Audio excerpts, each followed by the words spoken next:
Hi friends. जब हम school में पढ़ते थे तो हमारी साइंस की बुक में एक चैप्टर होता था, साइंस के फायदे और नुकसान। हम सब ने पढ़ा है और हम सब जानते हैं कि बहुत सारी बातें जिनकी पहले कोई एक्सप्लेनेशन नहीं होती थी, वो हमें साइंस ने समझाई। चाहे वो अर्थक्वेक्स है, चाहे बाढ़ है, चाहे कहीं आग क्यों लग गई, लोग बीमार क्यों होते हैं, ग्रहण क्यों लगता है, जिन बातों को पहले लोग नहीं जानते थे वो साइंस ने समझाई, क्योंकि साइंस हमेशा लॉजिक और प्रूफ के साथ बात करती है। लेकिन हमें ये भी पता है कि साइंस की मिसयूज़ भी बहुत हुई है।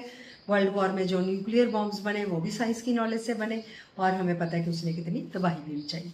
अब मुझे लगता है कि रिलीजन के नाम पे भी एक चैप्टर बुक्स में होना चाहिए, रिलीजन के फ़ायदे और नुकसान।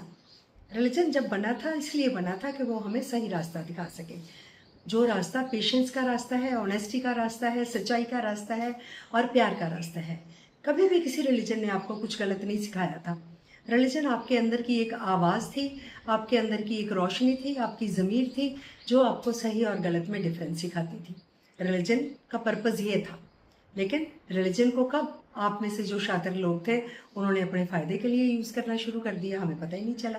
पॉलिटिशियंस ने आपकी आपस में लड़ाइयाँ करवा दी और रिलीजन को एक वोट बैंक बना लिया, और आज तक हम रिलीजन के नाम पे लड़ाइयाँ करते हैं। कहीं भी कोई धार्मिक स्थान है उसकी ओनरशिप के लिए खूब लड़ाइयाँ होती हैं। लड़ाइयाँ भगवान को पाने के लिए तो कभी नहीं होती, वो तो पैसे के लिए होती है। और कब जो पैसे आप वहाँ देकर आते हो, चढ़ाते हो, वो करोड़ों की राशि होती है।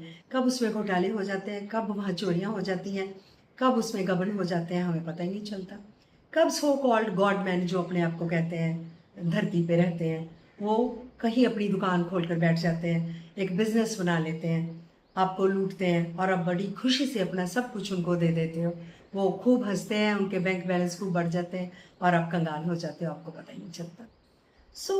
अब ज़रूरत है इस बात को समझने की कि जैसे हमें पता है कि साइंस के क्या फ़ायदे हैं, क्या नुकसान है और हमने साइंस को कैसे इस्तेमाल करना है, वैसे ही रिलीजन के क्या फ़ायदे हैं, क्या नुकसान है, हम इस बात को समझें।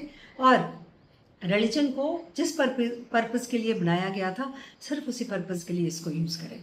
और हमें पता हो कि रिलीजन का पर्पज़ है हमें सही रास्ता दिखाना, ना कि आपस में लड़ाइयाँ झगड़े करवाने या पैसे के लिए इसको इस्तेमाल करना। जब इस बात को समझ जाओगे ना, तो आप रिलीजन पे भी एक चैप्टर ज़रूर लिखोगे और अपने बच्चों को भी समझाओगे कि रिलीजन का असली पर्पज़ क्या है और इसका गलत इस्तेमाल कैसे हो रहा है। Thank you very much. Till my next video, stay happy, bye bye.